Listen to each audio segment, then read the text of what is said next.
Hi everyone, here we've got Samsung Galaxy Note 10 Lite, and let me share with you how to reset network preferences on this device. So first of all, let's enter the settings, and here we have to scroll down to the very bottom and tap on General Management.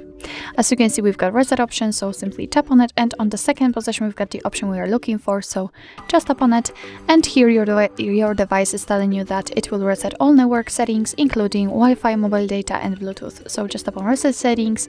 If you've got a pattern or a pin, then enter to confirm, and tap on reset again. Here we've got also the info that this action cannot be undone, so just tap on reset, and as you can see, network settings have been reset successfully. So actually that's all. This is how to reset network preferences in your Samsung Galaxy Note 10 Lite.